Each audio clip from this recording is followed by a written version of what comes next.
中国陆军在不久的将来即将迎来一款新武器，步兵火力又将有一次大的加强。一起来看看详细情况究竟如何。各位老铁们，大家好，欢迎收看本期迷彩虎，我是虎哥。上次出了一期盘点咱们中国陆军用6年时间换掉将近3000辆老59坦克的视频，很多粉丝朋友就给虎哥后台留言，希望能看到更多的有关于中国陆军发展和近况的视频，想多多关注一下咱们中国陆军的建设发展。粉丝有需求，虎哥自然就得给大伙安排上。今天咱们就来讲讲中国陆军在不远的将来即将很快迎来的一次全面的单兵火力增强，也就是新型无后坐力炮的研制与量产列装。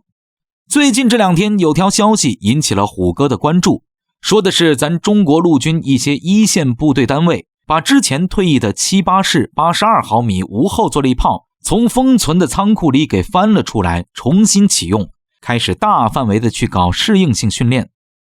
单论装备来说，78式无后坐力炮79年设计定型，81年开始批量生产列装部队，迄今为止都40多年过去了。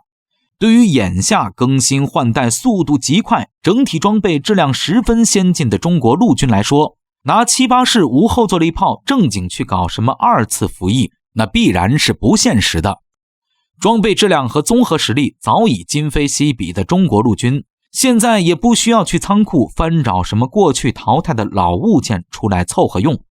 所以严格来说，把78式无后坐力炮这种爷爷级的装备翻找出来，重新搞适应性训练，那最终的目的也只有一个，为了即将到来的新型无后坐力炮做提前练习准备。中国陆军很快就要接装一款新型的无后坐力炮，这对于经常关注军事圈子的资深军迷朋友们来说，恐怕早已不是什么新鲜事儿。虎哥就专门搜集整理了这方面的相关讯息，来跟大伙简单唠唠。首先，早在前年2020年就有国产新型单兵无后坐力炮进行靶场测试照片传来，但当时流传于网络上的照片还很模糊，甚至一度被误以为是某款火箭筒魔改。后来通过甄别对比才发现，这是一款不同于解放军现役任何一型火箭筒的单兵肩扛式重火力武器。早已在网络上流传开来的国产新型单兵无后坐力炮传言，这下算是基本证实。国产新型无后坐力炮将重量和尺寸限定在了单兵火力这一层级上，这就很自然而然地使人能够联想到与之类似的另一款国际军火市场同类产品，产自瑞典知名军火商博福斯公司的卡尔古斯塔夫84毫米无后坐力炮。当然，古斯塔夫之所以出名，和其娘家也就是博福斯公司其实关系不大，主要还是使用他的客户名气很响亮。综合军力排行世界第一的美军、中东、日本、韩国、欧洲、美国本土，可以说哪里有美军，哪里就有古斯塔夫的身影出现。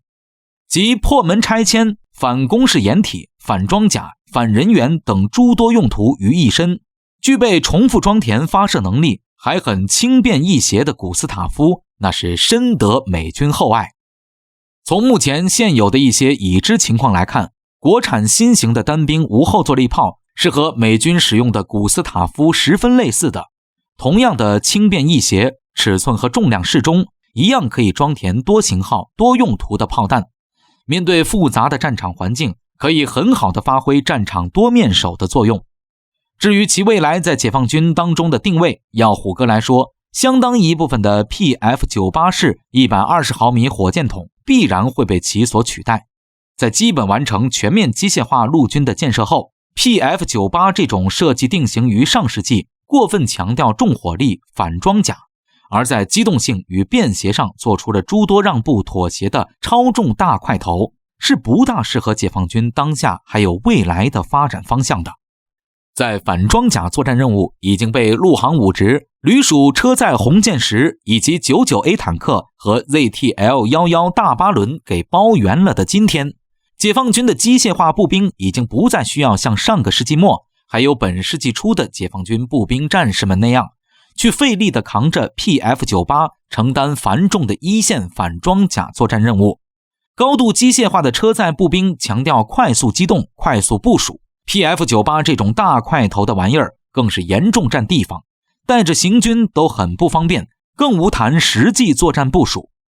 新型的单兵无后坐力炮则可以很好地解决这一问题，在比 PF-98 更加轻便易携带的同时，还兼具了多用途、多功能、可重复装填等优点。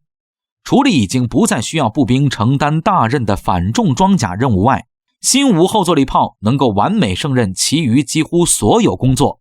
美军手中的古斯塔夫能做到的，咱们也一样能做到，并且考虑到研发上的后发优势，以及国产军工业在不同种类的弹药上独具优势，预计国产新无后坐力炮在制造材料、适用范围、实战性能等方面都会优于古斯塔夫。